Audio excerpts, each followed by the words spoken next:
people want what you have, or when people see that you are personable, or et cetera, et cetera, et cetera, all from videos on social media, they click the link. They realize it's a free 15-minute consultation. Free is a great word. It's one of my favorites, right? You get to talk to somebody for free. Why would you not? What do you have to lose? When people say to me all the time, how do I know if someone's a bad guy in a sense, like from the beginning? I always say set a boundary and see how they respond. And that doesn't necessarily mean they're a bad guy, but he might not be the guy for you, right?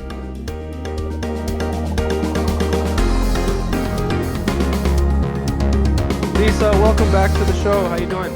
I'm doing so well. How are you? Can't complain. Can't complain. It's about to be, the weather's getting better. We're not having tornadoes anymore, so that's probably a good thing. Not having all four seasons in one day. For those who do not remember your appearance on the show before or didn't catch it or whatever, do you want to do a quick intro for the people who you are and what you do? Sure. My name is Lisa. I am from New York, so you're gonna hear me say weird words like let's just get it out right now. Ready? Walk, talk, dog, coffee. Oh my God, I know. I am a therapist. I've been doing therapy for what, a decade now? We're old. Um, uh, and I also recently just started a coaching business with more like a niche in dating coaching as well and matchmaking and things of that nature. And yeah, I love to be home with my dog. I love to, well, I don't know if I love to run, but I do it every day. Um, and a bunch of other stuff as well. So yeah, Nice. that's me. All right. So, a question from the last guest. You're gonna love this one, I think, just knowing you. Go Can you ahead. please summarize the lessons you learned from your favorite book of all time? Oh my goodness. Oh, the Bible. Well, summarize lessons I learned from the Yeah, yeah. Bible. Summarize the Bible. Go. I'm sweating. That actually is my favorite book of all time. I'm not joking. So either that or The Earth, My Butt, and Other Big Round Things, and that is a real book, by the way. I would say the lesson to learn ultimately is that you are always loved, and there is nothing you can do to not be loved, although you should always try to do the right thing. That's a pretty good summary. Mm, nice. I Wouldn't you say? like it. I Thanks. like it. Speaking of being loved and doing things that you love or don't love, you've been doing this running challenge. Well, tell the people what it is as well, but what made you want to do it? What is it? What have you gotten out of it? Of course, if for those who are listening that follow you on social media, you'll be aware. And we just hit day 100, so there's a confetti video and all sorts. But yeah, what is it? What like like why did you decide to do it? What have you gotten out of it? All that. Yeah, so I'm going to start off explaining like my weight loss journey first, and then Yeah, yeah. it's part of it, right? So let's go back in time. My significant other left for the military June 24th, and I make this joke like I want him to be able to catch me when he comes home because I watch all those like homecoming videos from deployment, and there people are running and jumping, and I'm like, that skill. He's like, I could catch you. I'm a man. And I'm like, I don't want to be unsure. You're so strong, babe. And I love you so much, you handsome man. But I don't want to be, I want to, like, I'm firmly sprinting into his, you know what I'm saying? Two things. Don't want to have an asthma attack. If he drops me, I'll never recover. Okay? Never. There's a lot of things I've done that are embarrassing, Eric. I can't recover from that. And so I digress. So I start losing weight around then, around June. And more so, July 4th, I had a conversation with one of my good friends, Cody, who kind of was like very bluntly, like, you always talk about how fat you are and how you hate it. Why don't you do something about it? And I was like, that's true. You're not wrong. So those two scenarios like finally made me be like, what am I doing? I'm turning 30 in August of that year, 2025. And I have a hard time like bending forward and just like so many things in my lifestyle that were impacted. My asthma was so bad, right? Like, and it was just so many. I say that there's reasons and then there's excuses, right? And I could say my thyroid disease is a reason, but it's really not an excuse. I know what's going in my mouth and I know how much I'm not moving my body, right? So I've done things before like 75 hard. I've done these like insane challenges and I've completed them and then I've lost a stupid amount of weight and gained it all back. And I was like, you know what? I'm just gonna try to figure out how to have a sustainable like lifestyle. And that's what I did. So basically, I have lost a total now since around June of 74 pounds, which is a person, you know? And sometimes I have to lift like I have dumbbells in the gym, and so I will literally go in my gym and lift so I have the 225s and be like, wow, and there's 25 more of me basically almost that it's so heavy. I don't know how I was walking around with that much weight. So just for like a reality check. But basically 30 of that 74 pounds came from just running. And so I'm on TikTok, it's like December, and I see these two random guys post something called Run the Date Challenge, and they're the ones that made it, from what my understanding is. And they are literally running in rain. One of them has like a nosebleed and like just crazy weather, outside weather conditions, doesn't matter. And I'm just like, ah, I got to do it. It took me less than 5 seconds to decide that, by the way, because I've already done 75 hard and I've already done this and I've already done that and I've already been trying to have like a sustainable weight loss as I was going, and I wanted something that I have the diet down, right? Like I'll still eat junk food here and there, but it's about calories, to be really honest with you, and like portion control and things like that, and like not just eating straight sugar, and like prioritizing fiber and protein. I just don't want to lift all the time, which is bad because I'm going to be very honest with you. Ever since I started running, my ass gone. Don't look for it. She's left the building, not coming back. Well, maybe. However, I don't run, okay? Unless like I obviously played sports, right? So if it was sports, if someone was chasing me, or if like the ice cream truck was moving, you could not catch me running. Okay, where did my mother? So I said, this might actually make me run, since it's a challenge and I'm a sucker for a challenge. And that's literally what it was. So basically what the challenge is you run the date. January 1st would be 1.01. So then January 15th would be 1, because the month is 1.15. February 23rd, 2.23. March, 3rd, 3.03, and so forth, which means, because you take no breaks and it's outside, you're doing this every single day for 365 days. And it's just going up, going up, going up, which, yes, August is 8 miles a day and December is 12 miles a day and all of that. And so we are in, what did I run today? We're in April. So today I ran 4.10 miles. My legs cooked. Okay. Don't get it twisted. But my breath control, phenomenal. Okay. I could have a full on Eric, if you want to do this podcast while I'm running, we could, by the way. And that has changed my life. The fact that I barely use my inhaler, the fact that I can just like, even if I do hip hop dance classes on Tuesdays, you can see me, I'm doing the worm, okay? Standing up and being like, and not breathing at all. So that's actually kept me motivated. I will probably run for the rest of my life. After this challenge is over, like I'll probably do at least a mile a day. If you do a really slow mile, it's 15 minutes. You don't have 15 minutes in your day to run. You know what I mean? So it's changed a lot, honestly, for me. That's great. I mean, yeah, obviously having known you for a while, just like watching your journey throughout it. I think you've been on a couple kicks. You started a fitness page at one point a while back, and Throwback.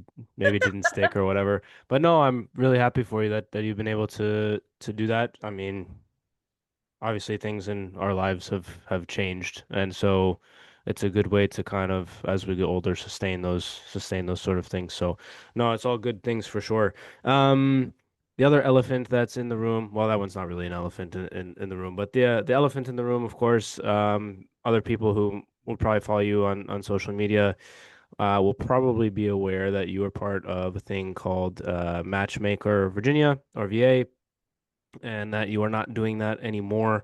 We were talking before about people were asking you what was kind of going on. So floor is yours. Talk about what you want to talk about. We'll get the elephant out the way, and then we'll hop on to the rest of whatever we got to talk about. Okay. So I am getting a lot of messages from people. So it is time to just rip off the Band-Aid, right? Why am I no longer a part of Matchmaker VA? When I put my name behind something, especially being the professional in the show, right?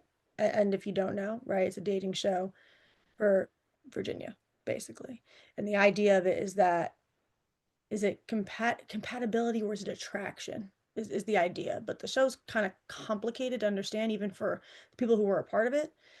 So I don't want to like misspeak on what the actual show will entail, even though I have an idea. But that's the premise, right? Do people go towards attraction or do they go towards compatibility? Kind of like lust or love, basically, right? Love that. I love that. I think you need both. Love is blind, stupid show. Love is clearly not blind. Why don't we put some Hey, my friend Garrett is still married from Love is Blind. and shout out Garrett. But he's one in a million. Like he's like dog. Put some. I could say it because I'm in the fat community. Put some fatties on the show, okay, and see if love is really blind. All right, let's just. I'm. Am I wrong? No Okay. comment. No, you're not wrong. So, and that's fine. I don't. If I get canceled, I mean I can't. You can't say it, I can. So anyway, let's go backwards now. So I am not just going to put my name on something just because clout's a scary drug. I don't need exposure if what is exposing me in a sense, I guess, isn't something I stand for, right? So ultimately, to me, it wasn't really an ethical situation, I'll say. There was a lot of things that made me feel like it was more so for the income of the creator of the show versus actually finding people love. And I say that because the people that were picked from the auditions, some of them really weren't ready to be in relationships. And the creator kind of knew that, right? And they were picked because they had a higher following and because they could market. And he was telling everybody to market and things like that. And that kind of becomes a problem now where you're sitting here being like, hey, I'm the one with the credentials to match somebody. I'm the one with the dating expertise and the therapist and the degrees and the this. And people were looking to me like I was being introduced from other people on the show of like, this is our therapist. This is our So now people are looking to me and they're like, oh, okay, I trust. And contestants have said this to me. I trust that you will actually help me find somebody because of who you are. And then I seen some people where I'm like, who the hell am I going to match you with? Because the choices I had, no one was compatible with that person. Not that that person couldn't find somebody else, but just out of the choices I had, right? It's like a dating app, right? You're not a failure at Hinge if you haven't found anyone on Hinge. I found Soul on Hinge, right? Sometimes the pool just sucks, right? Like, so if you only have so many people to choose from, it's really hard to match others with that group. So that's an issue that I see as well. I see a lot of like for example, the creator of the show, he would message me and ask me like he saw my running journey and let's do, running with Matchmaker VA and I was like, what does that have to do with dating? What is that? It was just more things, meet and greets and this and that and spend money and come and spend money and Patreon and money, money, money. And I would bring up like, hey, we should put it on YouTube. He got so mad at me. No, it has to be on Patreon and blah blah blah. He would say he would have meetings with Netflix and blah blah blah, and that could be true. I don't know. But then he also would tell me privately, like, I'll never give my show to Netflix. I want to have the rights to my show. Kind of like Chance the Rapper never wanted to have an album. And that's why he always made mixtapes. It's like the vibe. He basically, because of some podcast with Joe Budden, that's what he's basing it off of. Whatever. I digress. Whatever. So nonetheless, this is somebody who um, lacked professional boundaries, okay, and ultimately was calling me very late at night, talking about things not related to the show. Saul was not jacking that, as he shouldn't. And so when I set that boundary, there started to become conflict. Some people feel that because of my accent or because I have direct communication, that it can be perceived as aggressive. Maybe. However, I'm a softie. Okay. And so I'm not really, my intention is to never try to be aggressive. If that's how you perceive me, that's fine, right? But at the end of the day, setting a boundary is not insubordination, right? And direct communication is not aggression. But when you have a fragile ego and you get insecure a little bit easier, you're going to feel that people are attacking you versus trying to help you or just communicate. And that literally became the problem. And so it was really, really kind of out of the blue, but also I'm actually grateful that I'm no longer with Matchmaker VA because of the fact that it was becoming stressful for me for the ethics side of things in terms of like, are they really trying to help y'all find love? Because if so, they still don't have a date for when they're shooting, or at least they didn't when I was there, which had to have been maybe like a month ago at max, maybe. I don't know. Um, and they're just releasing and doing events with their partners and things like that. And they're not really explaining what the process is of actually finding love. I love the people who are in the Cupid crew, so I don't mean any like ill intent when I say this, but I will say that no one really has the credentials to be matching people, and these people's friends would probably be better at matching them simply because their friends know more about them. The only person that might be able to is somebody that I know has a degree in psychology, and he's lovely. Other than that, and they're all lovely, but other than that, this is really like a who has the most followers, who's going to spend money to watch their friends on Patreon, and then how can I make this an income for me and my 4 children? All right. Did I do okay? Nutshell. Okay, so based on kind of the ethos maybe of what you said about helping people find love, then you've kind of taken a springboard into you're like, okay, well, maybe I'll go off on my own, do my own sort of thing. Um, Normally I ask people what made them start, but you just kind of gave the backstory of what made you start that for the most part. But if there's anything you want to add, of course, feel free to add that. But getting a business like that off the ground, what does that entail? Tell people who are interested in maybe learning more, like what it is that you're offering, what you're doing. Um, and yeah, just give a little bit of background into that because having been kind of a small business owner you are people are paying you for your expertise in a thing, right? So mine's soccer. Yours is dating slash coaching life things. Um, it can be difficult to get people in the door. First client's always the hard one, et cetera, and marketing, and then you kind of go through word of mouth, but it's still, there's all sorts of things that make it difficult to sustain and to grow a business like that. So what's it been like for you to start it, get it off the ground? All the above, yeah. Like what have you learned? What are things that you found interesting, et cetera, et cetera? It's interesting that you said that because that is the reason I think why people don't start businesses because of the fear of like, okay, well, what if it doesn't work? And then everything I put into this, is a waste in a sense. I'm gonna drop some therapy bars on you real quick, okay? Go Um, for it. Failure is not identity, okay? It's data. Remember that forever for the rest of your life, okay? Because failure teaches you things that success cannot. And I tell my clients all the time, if you don't think Bill Gates failed, you're an idiot. Because of course he did. Of course, anybody who made great things or makes money or is great or whatever failed. You have to, in order to take the information that you learn, the data that you learn, and then apply it and then finally have success. I have a very successful relationship. I failed at other relationships in the past, and they all taught me how to date better and finally find the love of my life successfully. So I want to start with that because I do think that like that is the biggest thing that would stop someone. In reality, starting an LLC is very simple. So once you start it, it is getting clientele, right? How do I do that? I have never had a hard time marketing myself. That sounds so narcissistic, but hear me out. The reason being, the people that come to me end up really loving me because therapy is so intimate. You know what I'm saying? There's transference, there's countertransference, and people sometimes therapy can last years long, and people are telling you their whole life and their whole trauma. And so even if I didn't tell them anything about me ever in life, they would still feel a closeness to me because that's just how human relationships grow in general, right? So if people love you, they're going to tell other people about you. And then, oh, my friend's looking for a therapist. My so and so is looking for this. My da, da, da, da, da. The dating show. I had lots of people message me and be like, I would pay you to find me somebody. Like, I don't even need to be, going through all this, or I don't want to go on the show because I just don't want to be on a show, right? A lot of people still like the idea of being matched, but don't want to be, vulnerable like process where they could be exposed on, social media in a sense.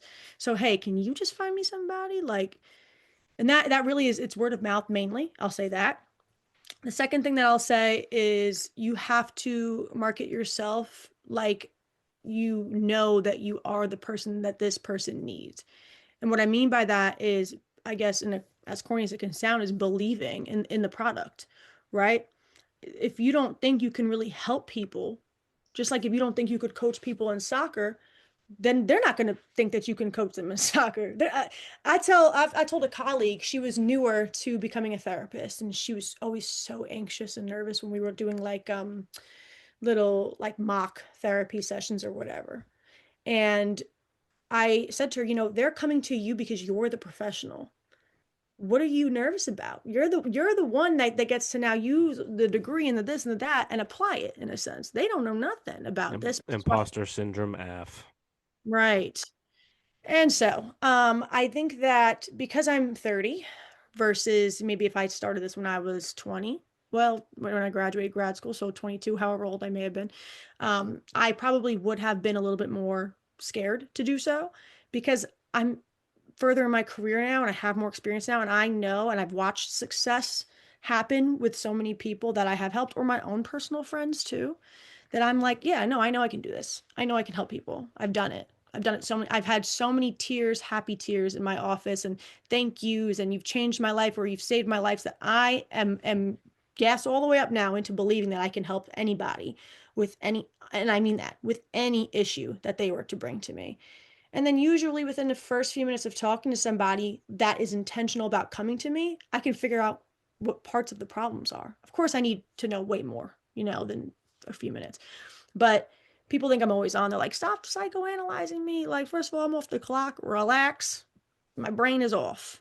But also, when it's intentional, it's all the way on. And it's easy. One, two, three. I'm like, okay, I know why you're not having success in dating. You're not a bad person and you're not a bad person to date. But what if we fixed ABC?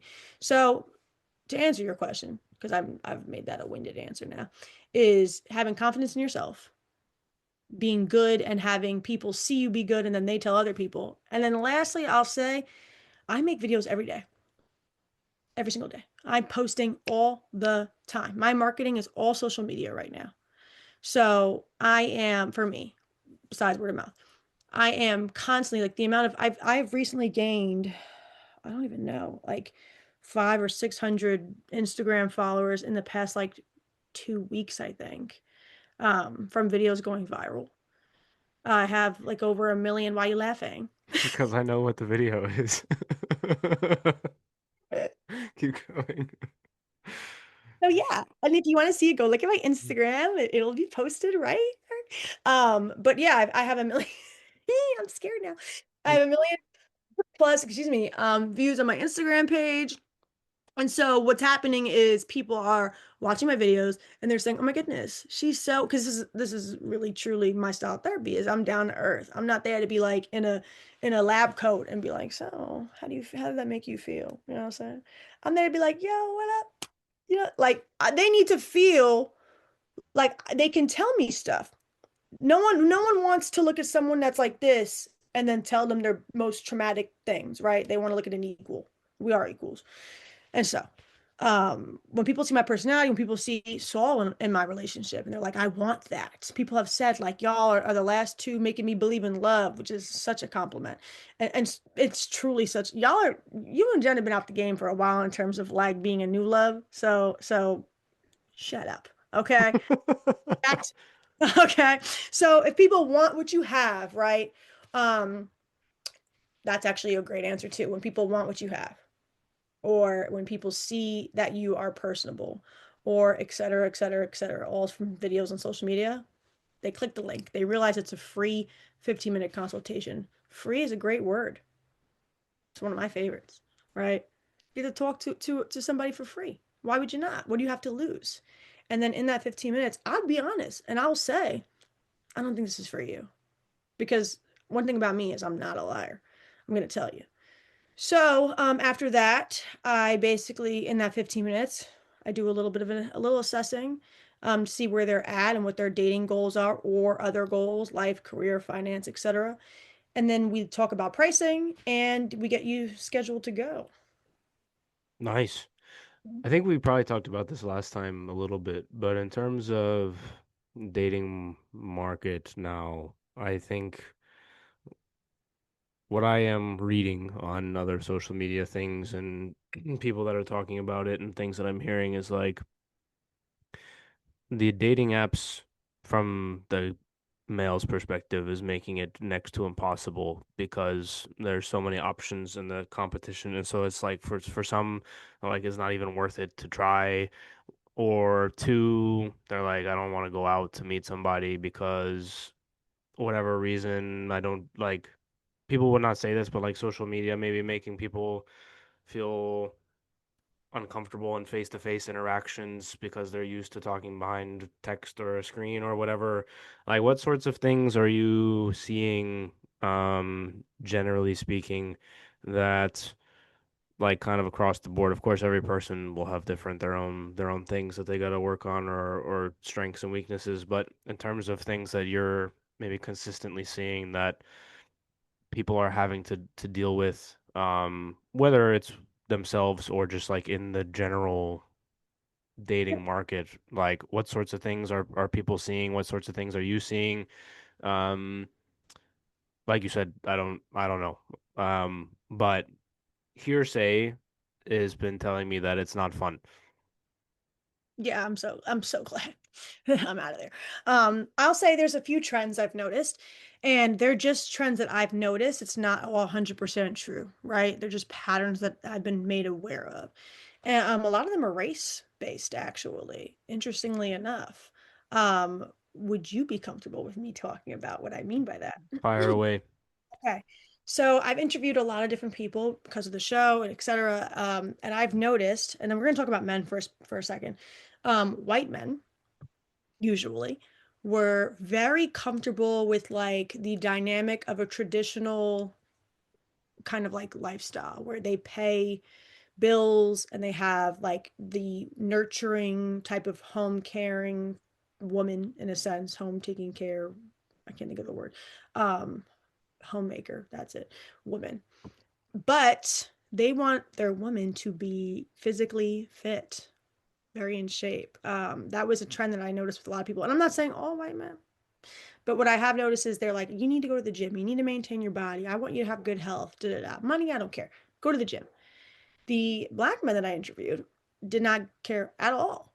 Well, I don't want to say at all, but they didn't bring it up to me at least, or as much about body types or body shapes as much as maybe the white men did. But they were very like, all women want nowadays is you to spend money on them. And why do I have to spend all this money on you? And they were very focused on that. And I thought that was an interesting thing. And Saul is black and he is the provider in our home. So let me just make that very clear. And so that goes against the trend that I've noticed. So I will say that as well. And just to confirm that it's not like a one size fits all situation. But that was something I noticed. And Before you move on, real quick, most everything that we're going to talk about for people listening is going to be in generalities. So, like, just that disclaimer out there. Like, there will be exceptions to everything that we talk about. So, anyways, keep going. no, thank you for making that clear if I hadn't already, which is why I use Saul as an example. Because it really isn't one size fits all. And this is just based on the pool of people that I've spoken with. And again, even in that pool, it's not every single person. So first and foremost. But yeah, so I've noticed those types of trends. And also younger men cared more about money as well versus older men. So if you're in your younger 20s and money might be harder for you right now because you're just starting off in your career kind of thing or you're getting out of school, that also was another thing that was challenging. And the older guys who are more maybe like stable with money in a sense cared less about that as well. So those are kind of what's the word I'm looking for? I guess more shallow type of trends that I've noticed in a sense. But ultimately, you see people who have been hurt in relationships in the past when people were emotionally immature, right? And then they take those past experiences and they take core beliefs from it and they make that, okay, that must be everybody. And then you make people hyper aware. I'm going to use I almost said the N word, not that one, narcissist. Stay with me. I'm going to use the narcissist word for a second because not because I'm saying anything about it other than people are overusing it, right? I've noticed women constantly overuse narcissist. I had actually, we went to college with her. I had a friend who told me my ex was a narcissist, that I dated before Saul, and he just wasn't for me. And that's okay. And I think if we just kind of like looked at our past relationships, maybe they were narcissists, maybe they weren't, whatever, that doesn't mean everyone forward is going to be just like that. So that's a huge trend that I noticed too, is a lot of people take their past experiences and just sum it up as that's how every man is going to be. That's how every woman's going to be in a sense. So, yeah, a lot of women are being perceived as you just want a man to pay your bills and princess treatment versus bare minimum, and you're not grateful, and this, that, and third. I've heard that a lot. And a lot of women are like, I'd rather be in the woods with a bear than a man, which is insane, by the way. Because I want y'all to 1v1 a bear real quick and let me know how that goes if you survive. Okay. Oh It's, my it's days. insane. It's insane. I'm sorry. It's insane, right? So at the end of the day, that really is like the biggest thing with men and women. Are you going to abuse me emotionally, physically, sexually from a woman's perspective? I've heard is like a frequent trend. Are you going to play me? Are you, whatever, basically going to dog me? And the man is like, are you just using me for finances? And when two people go into a relationship and they're both kind of already thinking the other person might hurt them, they're going to look for that. What people don't realize is that, so like if I said out loud, let's say a few things happen, right? I spill coffee on my shirt, I stub my toe. These are little things, but they're still annoying, right? And then I'm like, oh, geez, today's such a bad day. Your subconscious heard that. And now your conscious is consciously looking for ways to prove that right throughout the day. And people don't realize that. So now you've ignored all of the good things that might have happened that don't support today is such a bad day. So when you go into a relationship with the idea thinking that they're going to be bad or that they probably will hurt you, you are already looking for all of the things that they're going to do wrong to support that they're going to hurt you because you don't want to be hurt so bad that you are self-sabotaging now. And that's Mm. actually what happens the most.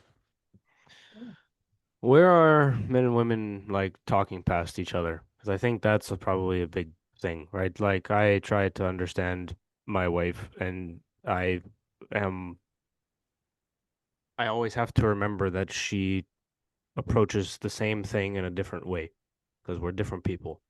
And so the way that I might communicate or want to be communicated with is not the same as what she wants. And so we always try and like take that into consideration. And so when people, so like, I guess where are people talking past each other the most? Because I feel like that's a big thing also, right? You mentioned people go into things with assumptions, and that's where the saying like, well, not with that attitude, it's not going to work, like that sort of thing. But where are people talking past each other the most, do you think, in terms of like the gender split? Like where are like where's the disconnects? Because I think I said this before on the show, but I think like so many problems just come from misunderstandings.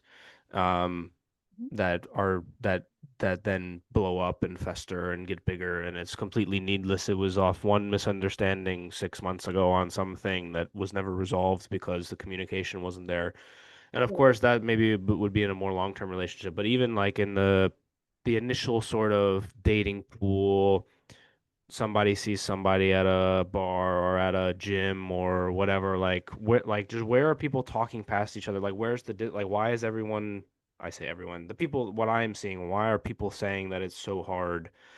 And I feel like it doesn't have to be. Like I get why, there's like the dating apps and the social media and some of the other stuff, some of the other external factors, but also I feel like it doesn't have to be. So what are you seeing from that perspective? There's a couple answers. I'm going to start with the fact that everyone is wanting to find, well, not everyone, but most people, the people who want to find their life partner, let's go there, okay? People who are signing up to find their wife or their husband, right? Are going into dating with the mindset. And yeah, you should be intentional when you date. But You are trying to imagine walking down the aisle with this man and you don't know his middle name. Relax. Take it easy, right? So when you're at the bar and he asked you if he could get you a drink, but the way he said it was this and that, and you're taking micro parts of the interactions that you first have with somebody and then judging, well, my husband wouldn't do, well, my husband, in the first 5 minutes, like, you're comparing a lot of things that you want to social media. That's honestly truly what it is. Think about our parents back then, right? My parents met at a bar and then they couldn't go on Instagram and add each other.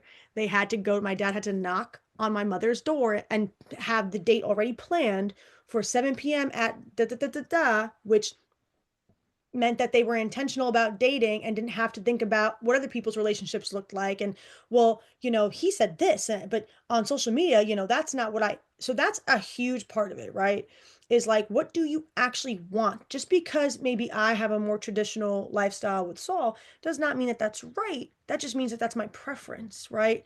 So you can still have people who split the bills 50-50 and who do chores together and still want flowers, which would be more of the traditional, I guess, perception wise, based on what I see. And that's okay. It doesn't have to be so black and white. You know what I'm saying? You're allowed to cherry pick things for your own wants in a sense. But I think the first step is figuring out what you want. And I think the other part that I wanted to mention was that men, we all have logic and emotion, but men have usually in their thinking more logic, and women usually have more emotion. And that's just biology, honestly and truly. And so men are more, when you talk about like you and Jen and how you guys communicate, you probably are more so trying to solve the problem. However, you don't realize that the problem is she just wants to be heard in a Hmm. set. Yeah, we talk Well, about that all the time. All the time. I know what I'm doing, right? So, a lot of times men will say, I'm sorry because they think that that will solve the problem. I hate sorries. Sorry. But to me, I'm sorry means okay, shut up. Can we move on now? And that's that, right? And so I've had and I tell Saul too. Saul is such a good guy. We really don't have any problems, but sometimes I have to be the one to tell him this is what I need, and that's very hard for people to do when they're already in the situation, right? So if I'm venting about a certain thing and he's trying to give me all the resolutions that he can give me, in my head I'm like, "Oh my God, just listen and say, "Damn, that sucks." Right? Like literally that's what I needed. What I needed him to say is like, "Ugh, yeah, she's the worst." Not like, well, have you tried this? Shut up, Bob the Builder. Stop trying to fix everything. Okay? Robert, calm down. So that's another part of it too. But now with women, because I gotta keep us accountable too, if a man now does listen to you or is saying the right things or whatever, you gotta let it go a little bit. You got to, right? Because sometimes it's kind of like, and I talked to a client about this the other day. Me and Saul, he was at Port, and we were watching Could Have Been Love with Drewski. Great show, by the way, on YouTube. And we were watching it at the same time so that we could like comment together and stuff.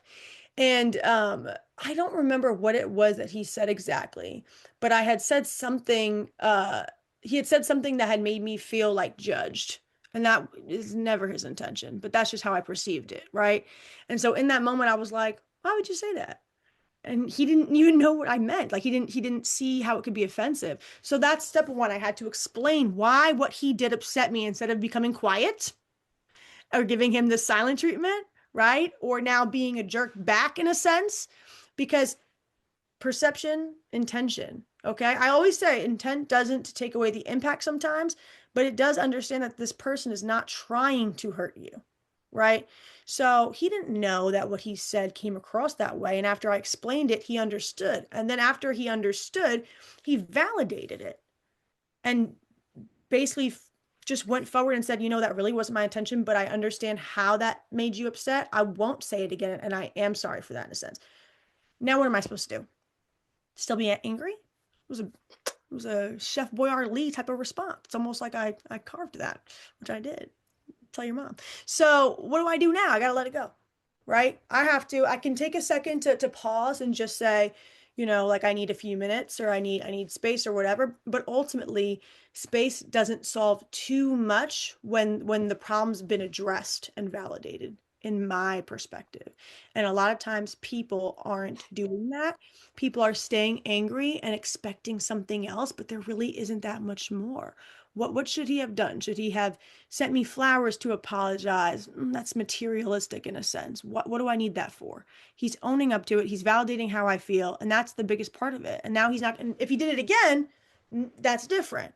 But he doesn't because I bring it to him the first time, but he would if I never brought it to him the first time.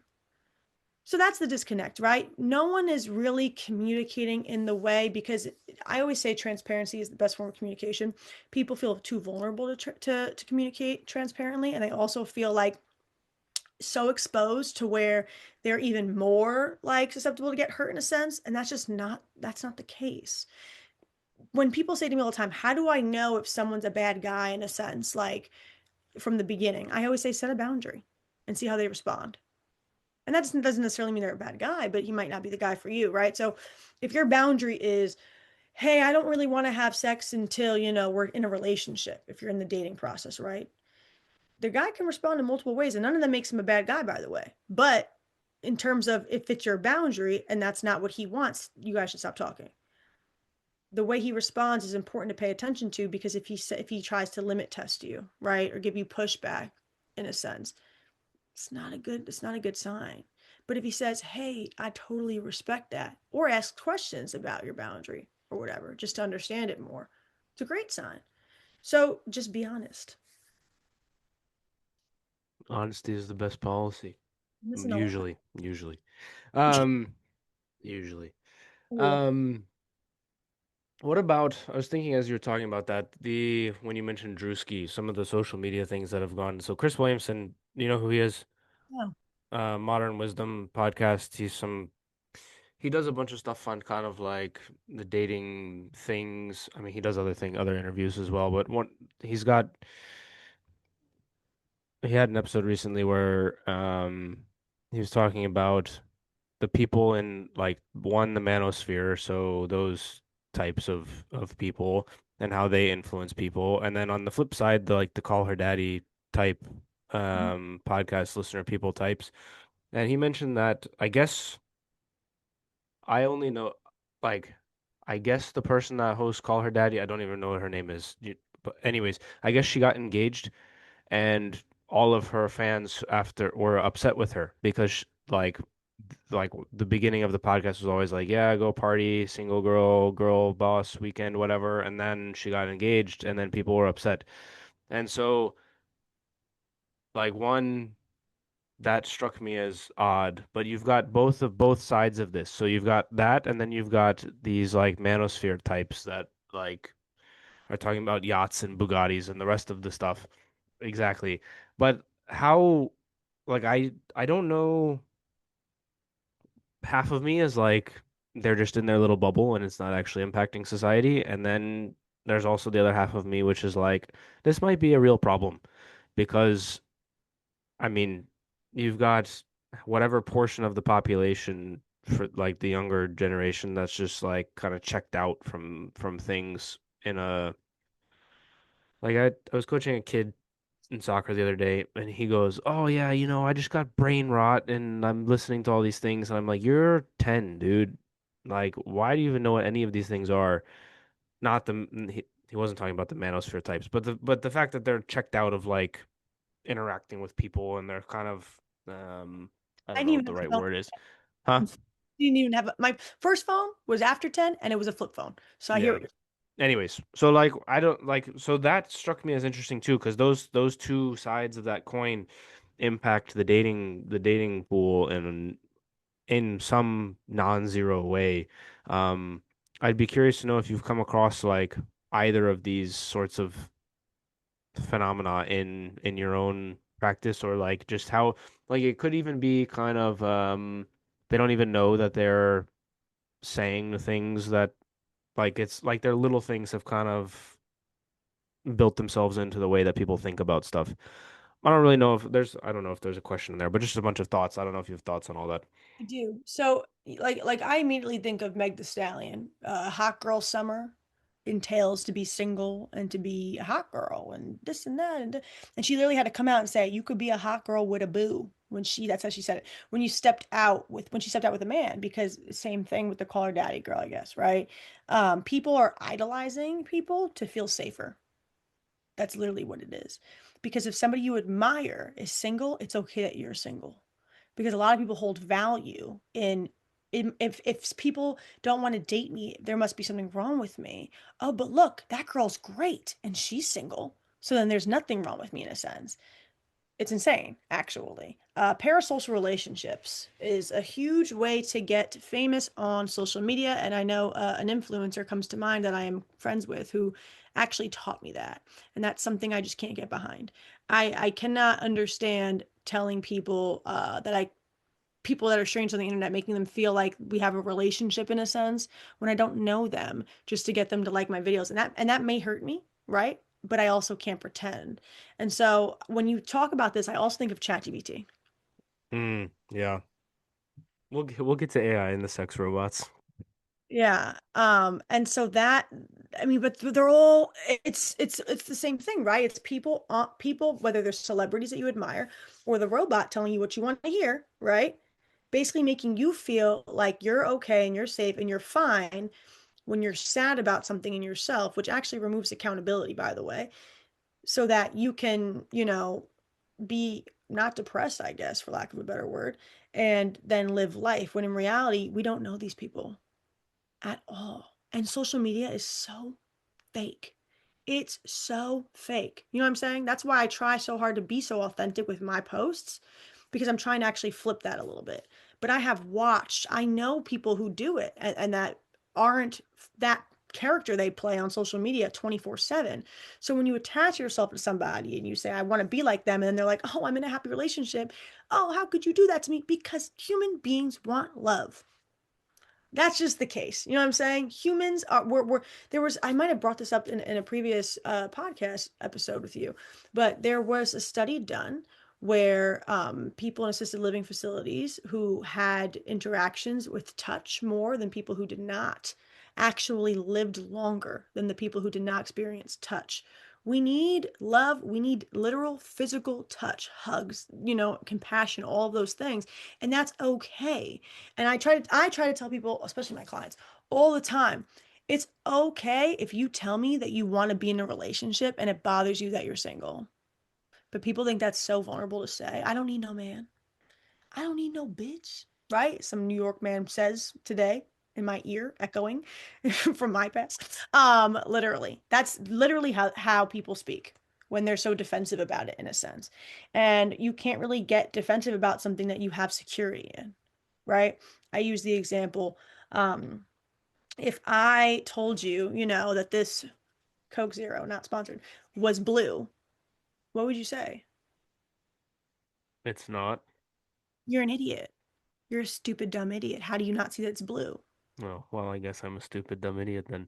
See how Don't you're clip that, please. But do you see how you're not defensive? Yeah. Because this is red. But when someone looks at me and I have an insecurity about, I don't know, let's say my hair color for the example, and they say I've always wanted to be a natural blonde, right? And they say, actually black hair looks horrible on you. I'm gonna be like, no, it doesn't. What do you mean? You don't even know what you're talking about. Matt, actually, your hairline's receding. And you know what I'm saying? So people want to feel more secure ultimately, and they look to, oh, look, we're on our phones all the time. Oh, look, I really relate to that girl. Oh, look, she's single too. To answer Mm. the question. I mean, that's a problem outside of just dating as well, of course. And but it impacts dating in the way that like just like you said, people want to be loved and cared for, but what's really hard is to look yourself in the mirror and to fix something that you don't like. I feel like for speaking personally, if there's something that like most of the time people don't have to tell me if there's something about me that I need to fix. Like I already know. I just don't want to deal with it. Are very self-aware. Well, I don't know. I mean again, I could only speak from my own experience, but like I don't need somebody to tell me. Like, hey, you should really like in a soccer game, for instance. Like, I don't need somebody to tell me I played poorly. Like, I'm aware. I know. You don't gotta tell me. And so then it's like then the work begins to fix whatever said thing was. Um, if that's not the case, like how do people get that feedback in a way? I guess what I'm getting at is like if you're not the best version of yourself, then like, or you're not presenting that to the dating pool, then it's like you're not even giving yourself the best chance to find somebody that might be your person. And so to me, just in like the way to think about that, like it seems like that would be a good idea. Um, But here's the thing. Can I challenge that for a second? sure. I had somebody the other day that said to me, they were like, I think this person should be like in their prime before they date me in a sense. And I said, okay, well, let's talk about the word prime for a second. Yeah. I hit my prime, if I'm in my prime right now, which I maybe, who knows, right? Does that mean it goes downhill from there? No. So I have to keep my prime and then keep it consistent forever. No, well, I would say that there's a version of you that like obviously you're gonna have dips and whatever, like people have bad days and this and that. But I guess what I'm getting at is you don't have to, what I'm not saying is you need to be a complete package, but you can be an incomplete package while still presenting the best version of you in that moment in that day where like there's a balancing act, right? Like I'm not gonna go say, well, you know what, I don't have a PhD, therefore, or whatever the case may be is, right? Like I don't like school. School didn't fit for me. That's not in my like cards of things to become whatever the on paper checkbox of things are. But at the same time, like there's little things that I can do to, right, if using the running challenge, like did I do my run today?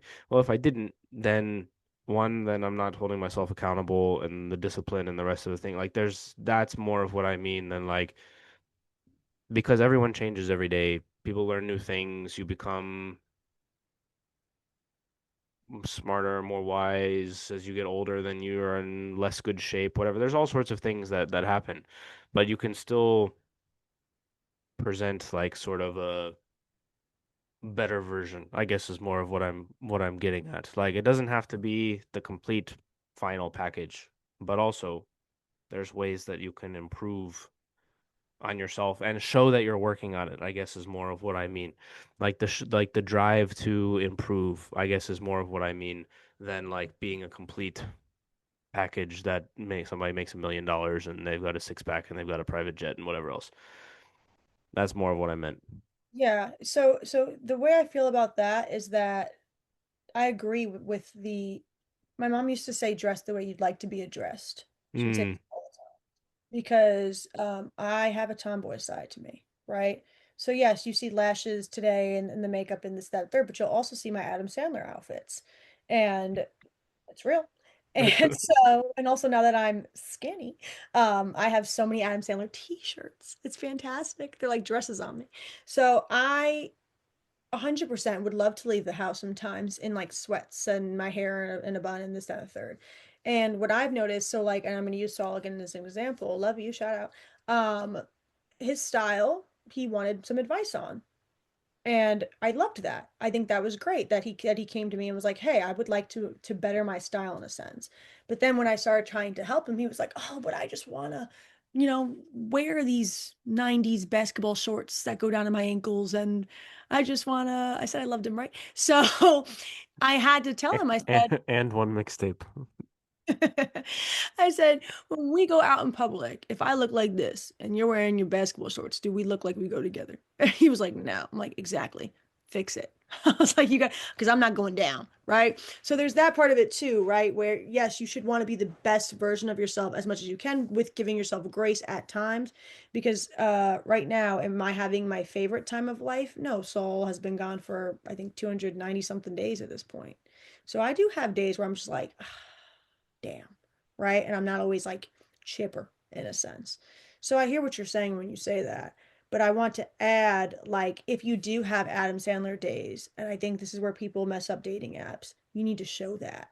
my biggest, I need to like start this like campaign for it. Stop using filters on your damn dating photos for poop's sake, okay? Because you don't look like that. Nobody looks like that. But sometimes men, no offense to you, don't know that you're using the filter. Sometimes, a lot of times they do. Sometimes they don't know the makeup and the this and the that. And so when you put yourself, and I have so many female friends that I know and clients that do this, when you put yourself on Hinge as the best version in a sense, because you think the filter that makes your nose go like this to this, right? Or the eye bag thing that removes them, but you're tired looking sometimes. Like you also take away the realness of who you are in a sense, which is why I just say I have to be careful when I say yes, you should always be the best version. I get it. You mean it more so in towards looking at what you need to be accountable at and working towards Yep. bettering. Yeah, yeah, exactly. But also in terms of how you look, because I do think that's really part of it too. Yes, if you really don't like, your eye bags, I guess you can cover them up, but also learn to love those parts of you that social media says is ugly in a sense too, right? And I think that's the biggest problem as well is I see so many women that are like, this is gonna make people think I'm not a girl's girl. It's quite the opposite. First of all, I'm a people's person. I'm gonna say that right now. Okay, I don't pick sides. But stop posting videos or photos of your breasts out.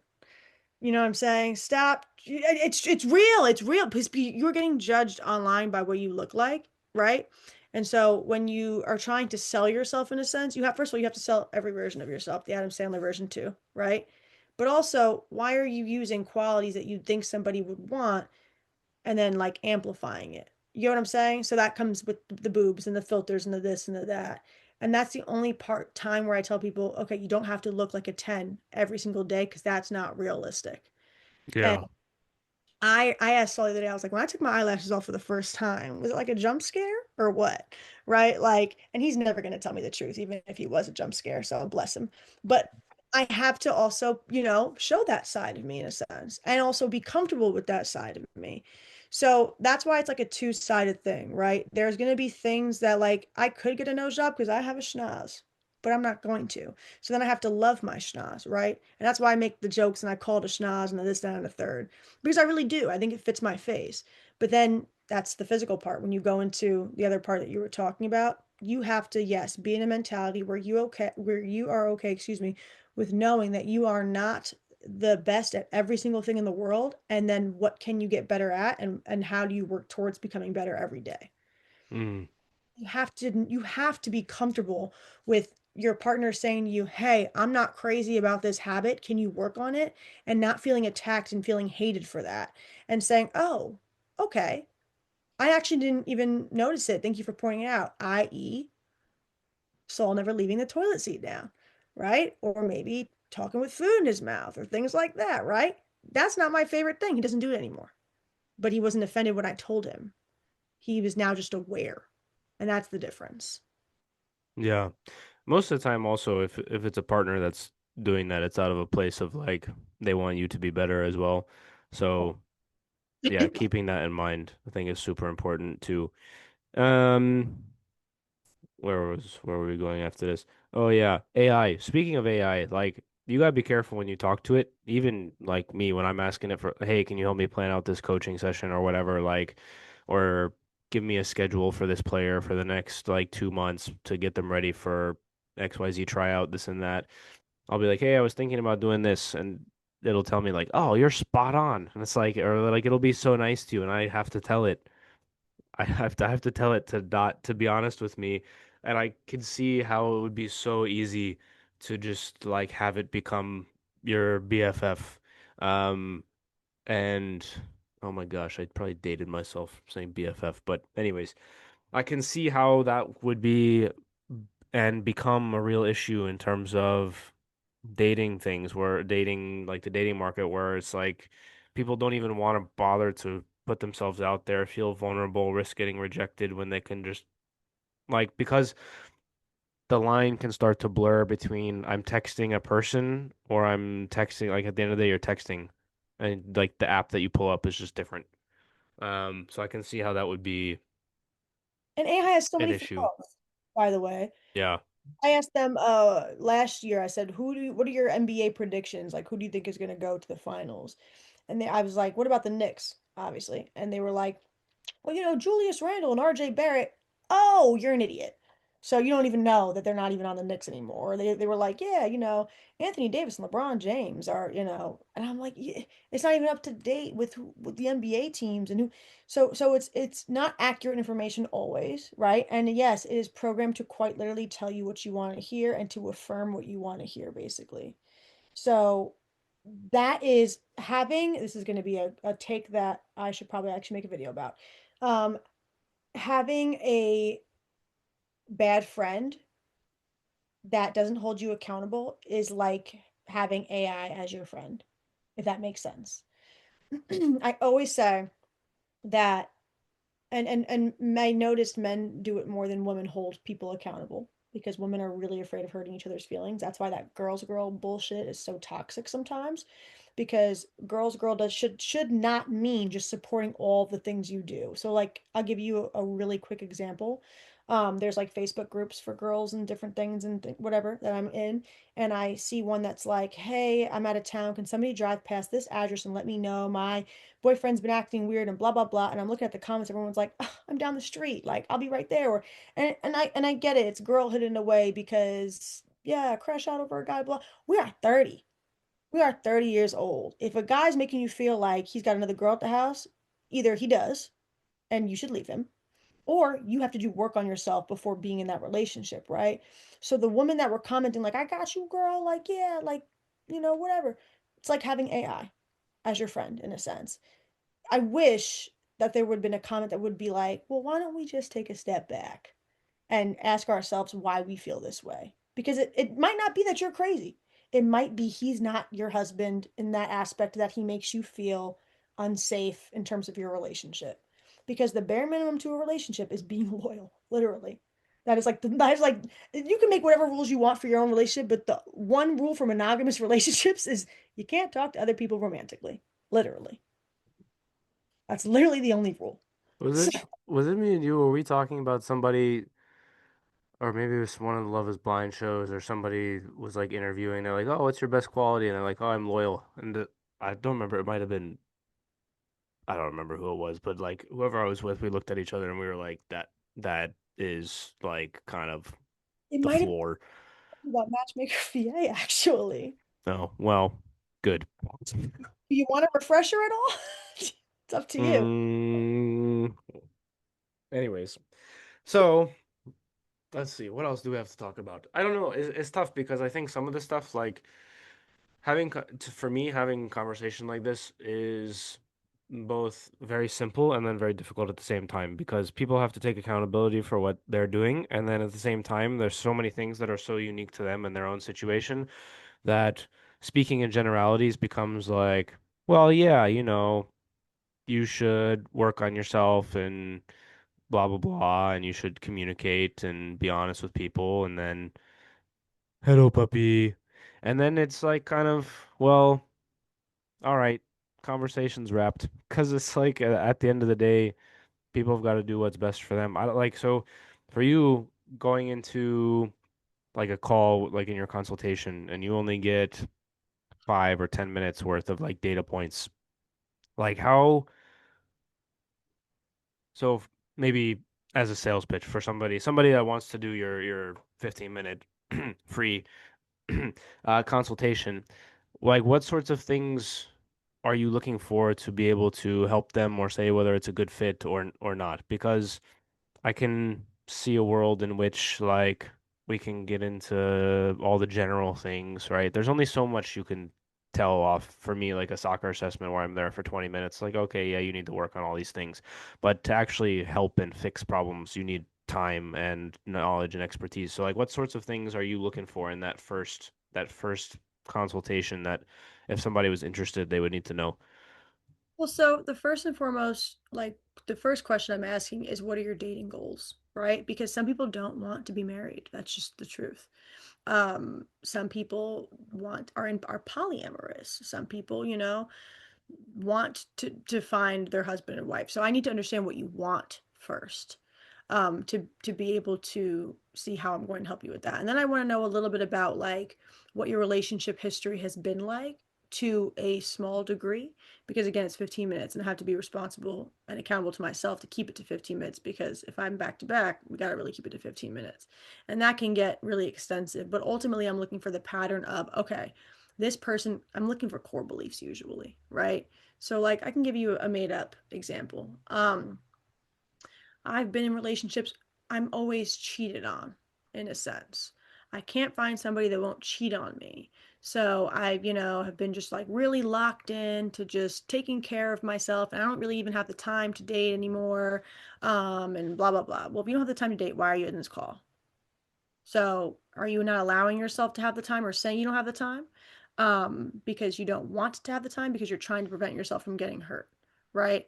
If I walk down the stairs and I fall and I hurt myself, and obviously I don't want to hurt myself ever again. Am I never going to go back up the stairs again where my bed is to go to bed? No, that's crazy, right? Of course you are. You're just going to be more careful about it in a sense. You're going to say, okay, I was running before, I was wearing slippery socks before, whatever. You're going to look at what the problem was and you're going to adjust it. You're not going to say, I'm just going to refuse to fall down again by not doing it. And so in that example, what I'm seeing is resistance to getting hurt again by not doing it in a sense. And people don't realize, well, I'm on Hinge. Okay, and are you responding to these men on Hinge? Are you going on dates with these men on Hinge? Are we just swiping for the validation in the moment of feeling good because that's helping you move forward in a sense? So I'm looking for patterns and understanding of where they are right now. And are they actually capable of committing to this? Because what I always say is if you no show me, right? Or if you are uncomfortable with my style, which is very blunt and direct, I am going to call you out. This is not for you. I am, and I tell clients this too, because I can think of a client who got mad at me on Thursday, but good thing HIPAA exists, right? I understand you're mad, and that's okay. You can be mad at me. I don't mind. I'm not uncomfortable with people being upset with me. It actually means I'm doing my job because growth is such an uncomfortable process, right? But I am not going to just sit there and be like, yes, all men suck. Yes, you're doing nothing wrong, and these men are just the worst, and they're all going to cheat on you. And I'm not going to do that. I'm going to say, okay, guess what, babe? You got to fix this, this, this, this, this. And I asked them in that 15 minutes, are you cool with that? Because it's okay if you're not. You might not be ready for that, but I'm doing it out of care to hold you accountable, not to be your AI best friend. So it's me actually introducing the idea of having that friend that's going to look at you, just like Cody looked at me on the beach that day, July 4th, and said, you always complain about being fat. Are you going to do something about it? Or are you going to keep being fat? Right. And then are you okay with being like, damn, you know what? You're right. I am fat. I should do something. Or are you going to be like, Cody called me fat? Because if it's the latter, I'm not doing it. And consistency. If Eric, if I tell you I want to lose weight and I go to the gym once a week and I eat really healthy one day a week, am I going to lose weight? Nope. No, you got to be consistent with coming, right? So I have to hear from them that they are willing to commit to actually showing up for themselves so that they can see change. I can tell you, I can give you all the coping skills in the world. I can tell you everything to do. If you don't go home and apply it, what are we doing? What are we doing? So Yeah. that's ultimately what I'm doing in those 15 minutes. Yeah, fair enough. Um, I think we covered most everything that we wanted to chat about. Do you want to tell the people where to find your social media and stuff, and then we Yes. can get you out of here? I'm actually rebuilding my TikTok. I had a TikTok with 30 something thousand followers, and then TikTok basically, quick little thing. I was banned from the creator fund after I posted. Remember that crate challenge? Hmm. I posted somebody else's crate challenge when my Joe Gatto video was getting a lot of views, and they took it down for dangerous acts and then banned me from the creator fund. This was 6 years ago. And so I've just remade my TikTok. So you can find me on TikTok at Hilarious Lisa. It used to be Hilarious Lee, little play off, but now it's Hilarious Lisa, where I'm trying to rebuild my following. So that would be amazing if you could go check me out over there. And then my Instagram is lmoles13, which I'm sure you'll spell it out for them. Um, cool. And yeah, Facebook, I do post all my public videos there too, is Lee Maria. And you don't need to know my Twitter because unless you want to see the Knicks fan page, you know, that's really all I got for you at Twitter. Are you still using the other Instagram? Oh yes. So I should mention, thank you. Thoroughly, which you will also put in writing, is going to be strictly therapy videos. So my Elmo's 13, my main page, is going to be a bunch of different kind of content. So I do therapy content. I'm doing running the date content. I do a lot of just funny, humorous stuff. You know, a lot of me and Saul you'll see on there, especially when he comes home. We are going to really do more relationship content because people seem to love our relationship content. But if you want strictly therapy content, head over to Thoroughly. Very nice. Um, any last nickels before we get you out of here? No, I just think that it's always a pleasure to talk to you, Eric. Can't believe we're still doing stuff like this. How old are we? However many years later. Yeah, yeah, it's been a while. And It's when been a while. can't wait for you got to come down here. We'll go up there or something, and then we'll all hang out. We'll go on a double date. Yeah, 100%. We'll make it happen. For those listening, links will be in the description as always. There's merch somewhere in a link somewhere. I should stop doing this and I should figure out where I'm putting it. But there's somewhere somebody buy a shirt and tell me if it's good or not, please. And I Right. will probably not refund you, but you should do it anyways. They're not that expensive. Apparently it's good stuff. Um, yeah. Good. This is a great outro. Good job, Eric. We'll see you guys next time. Peace. Thanks for tuning in to the World XP podcast. If you want to watch another episode like this one, click there. If you want to subscribe, click there.